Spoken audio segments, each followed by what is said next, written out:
Apa kabar pemirsa? Kita dapat berjumpa dalam program Banyuwangi dalam Berita Sepekan. Program yang menyajikan berita-berita teraktual dalam sepekan terakhir. Bersama saya Haryadi, berikut inilah pemirsa rangkuman Banyuwangi dalam Berita Sepekan selengkapnya.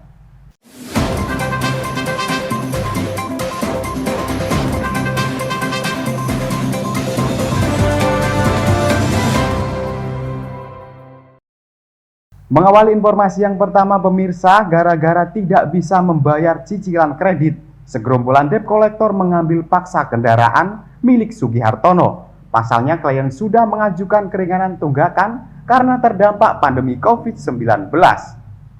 Dengan ini puluhan massa yang mengatasnamakan Forum Rogo Jambi Bersatu atau FRB mendatangi Mapolsek Rogo Jambi, Banyuwangi, Jawa Timur. Sikap ini dilakukan Forum Rogo Jambi Bersatu guna mendampingi Sugihartono dalam menyelesaikan kasus pengambilan paksa kendaraan tersebut. Syaiful Mustamin, salah satu tim divisi hukum FRB, menyampaikan pihak FRB mendampingi pelaporan korban di Polsek Rogo Jambi guna lebih memperjelas dan melengkapi aduan korban yang sempat ditolak. Sementara itu Kapolsek Rogo Jambi Kompol Sudarsono di hadapan media menyampaikan dari kasus ini pihaknya akan segera menindaklanjuti laporan tersebut.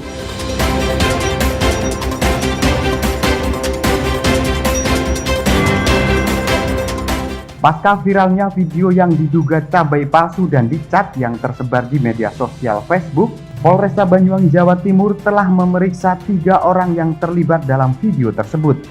Ialah Agung Prasetyo Hadi, pengunggah video, Suryati, pembeli cabai, dan LN, penjual cabai. Dalam pemeriksaan yang dilakukan polisi, pelaku mengunggah video mengaku mengetahui adanya cabai yang dicat tersebut dari neneknya, yaitu Suryati, yang hendak memasak. Namun ketika cabai dimasak, warnanya mulai luntur menyerupai cat. Dari situlah Agung Prasetyo Hadi menguploadnya ke media sosial Facebook. Kemudian kepolisian memeriksa LN, pedagang sayur keliling yang diduga sebagai pengedar cabai palsu.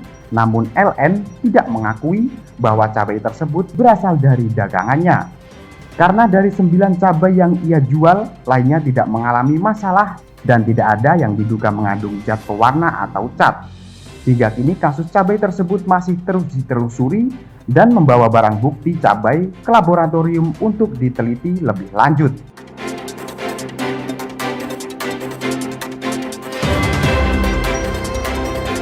Pemirsa, beberapa pekan terakhir harga cabai rawit di sejumlah pasar tradisional di Banyuwangi, Jawa Timur kian meroket tajam. Seperti pasar Belambangan ini misalnya, harga cabai di tingkat pedagang kini tembus Rp110.000 per kilogramnya. Faktor mahalnya harga cabai di sejumlah pasar tradisional ini lantaran dipicu karena masih adanya musim penghujan, sehingga tanaman cabai milik petani pun menjadi rusak. Lantaran masih mahalnya harga cabai di sejumlah pasar tradisional di Banyuwangi, konsumen pun yang rata-rata ibu rumah tangga ini terpaksa mengurangi jumlah pembelian cabai. Beberapa pedagang cabai pun mengeluh pasalnya tingkat konsumen kini kian menurun. Terkait video viral cabai palsu, salah satu pedagang cabai yakni Asmuni menghimbau kepada masyarakat untuk selalu berwaspada.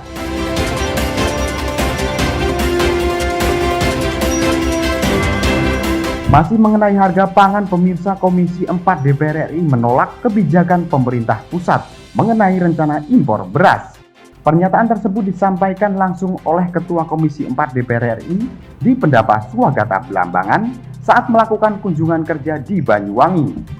Sementara itu, dalam hal ini Ketua Komisi 4 DPR RI Sudin mengatakan bahwasanya panen raya akan berlangsung antara bulan Maret hingga Mei 2021. Sementara itu, dirinya juga menambahkan bahwasanya panen raya tidak hanya berlangsung di Pulau Jawa saja, namun juga beberapa daerah di Indonesia. Sementara itu, hal senada juga dipaparkan oleh Wakil Bupati Banyuwangi Haji Sugirah bahwasanya pemerintah Kabupaten Banyuwangi menolak keras atas rencana pemerintah pusat yang akan melakukan impor beras. Dalam hal ini, Haji Sugirah pun menambahkan, jika nantinya hal ini terjadi, maka petani Indonesia akan merugi.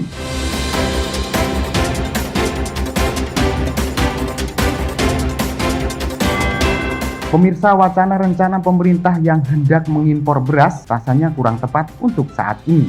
Selain itu, masih banyak hal yang harus dicermati oleh pemerintah. Hal tersebut nampak terlihat di gudang penyimpanan Bulog Banyuwangi. Sebanyak 3.000 ton beras sisa impor pada tahun 2018 lalu masih tersusun rapi di gudang penyimpanan Bulog yang terbesar di beberapa wilayah yang ada di Banyuwangi. Sementara itu, pimpinan cabang Bulog Banyuwangi Justri Pate menjelaskan bahwasanya sisa beras impor tersebut masih belum didistribusikan karena masih menunggu perintah dari pemerintah pusat. Selain itu, dirinya juga menjelaskan bahwasanya beras asal negara Vietnam tersebut tidak akan diedarkan di area Pulau Jawa, melainkan akan didistribusikan ke beberapa daerah yang ada di luar Pulau Jawa. Dan apabila jika sudah tiba saatnya didistribusikan, maka pihak Bulog akan melakukan proses ulang terhadap beras yang saat ini tersimpan.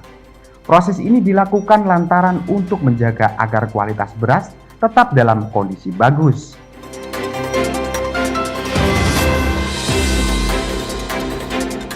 Pemirsa, lahan tanaman padi di Banyuwangi seluas 120.000 hektar dapat menghasilkan sekitar 750.000 hingga 800.000 ton gabah per tahunnya. Sehingga hal ini dapat menyuplai kebutuhan pangan seluruh masyarakat Banyuwangi.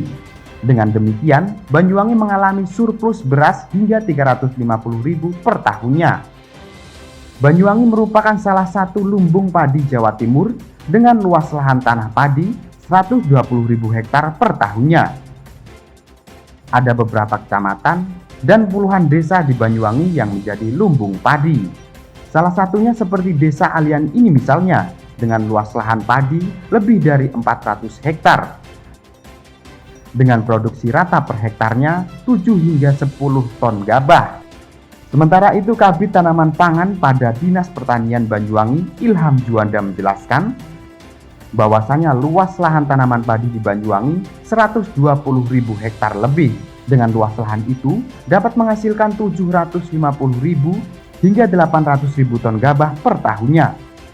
Sementara jumlah penduduk di Banyuwangi 1.500.000 jiwa yang hanya membutuhkan 150.000 ton beras. Hingga kini Banyuwangi masih mengalami surplus gabah hingga 350 ton setiap tahunnya.